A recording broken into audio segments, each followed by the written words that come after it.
Hey y'all, Lana's mom here. Hop in, it's raining. Okay, look, I could give you a ride, but I gotta drop these flowers off to my daughter. It's like a 5-minute route there and back. You cool with that? Alright, bet.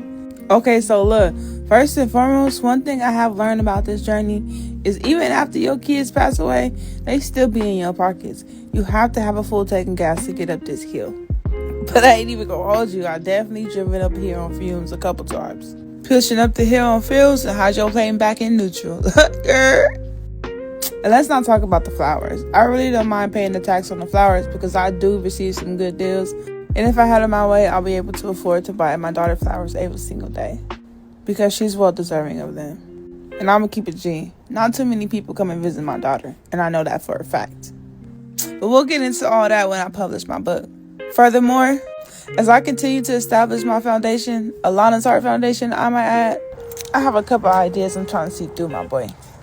But we can't move forward without a backstory. So as y'all know, Alana and I lived in the hospital for about 2 years, 1.5, but 2 when you round it off, you feel me? So during our stay, I met 7 women to be exact. And these 7 women played 7 different roles. So we basically all met at the Ronald McDonald House during our stay. And if you're unfamiliar with the Ronald McDonald, to my knowledge, the Ronald McDonald Foundation basically holds a contract with children's hospitals all over the world, in which they provide temporary housing and rooming for families and children all over the world, especially those with an extended stay.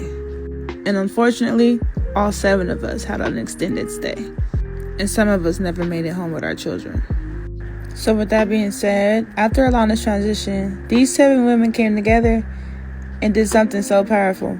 But let's stay on topic here, the flowers.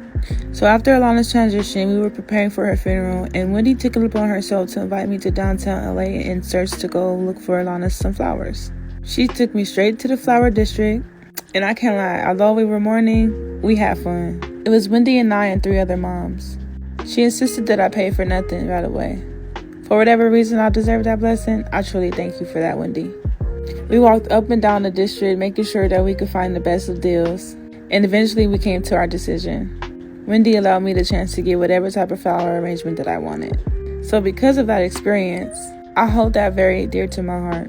And when everything is finalized, I not only want to provide funding for floral arrangements, but check this out. I want to build my own flower shop within my warehouse, giving the families and parents the opportunity to shop for their flowers privately. I mean, downtown was cool and all, but when you suffer from social anxiety like I did, especially after the loss of a child, you just don't want to be bothered with certain things, or certain people for that matter. So I just want to create a safe space. And plus, they'll be able to grab some merch on the way out.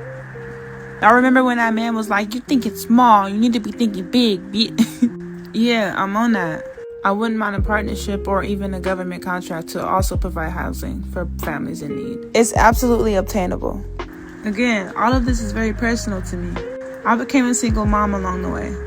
And I even escaped domestic violence in the process. And even mental abuse from my very own mother. But again, you'll learn more about that in my book. And I'll say that to say this. I know what it's like to be homeless. I know what it's like to care for your child and still live out of your car at the same time. I know what it's like not being able to leave the hospital. Not by choice, but by force. And I did it alone. I did it alone to the very end. And for whatever reason her father chose not to be a part of that, to this day there's no reason that can justify. But the fact is, I did it alone. And because of that, God pushed me into a community of love. He provided opportunities when I felt like there was nothing left. So if I don't do nothing else right in this lifetime, I'm gonna always do my best to do my best and to extend a helping hand. You have to pay it forward. It's bigger than me, it's bigger than you, it's bigger than Lana. It's not just a movement, it's a way of life. I live this life, and I've seen other women, other fathers, other children, who too live a similar and identical life. Congenital heart disease is not nothing to play with. It's the #1 disease that is causing death in America.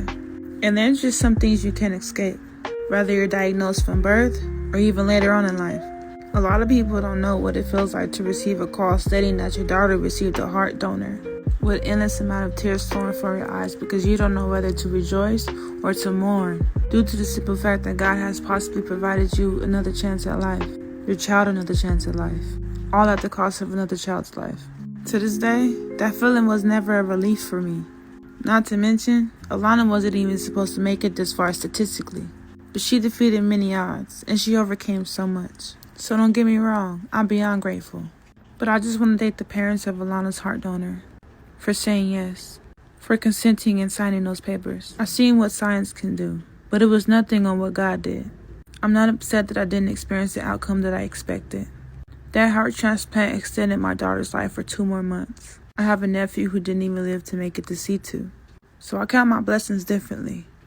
I am Alana's mom, and I will carry on her legacy, and the legacy of all the children we've lost, especially including the ones who are still fighting.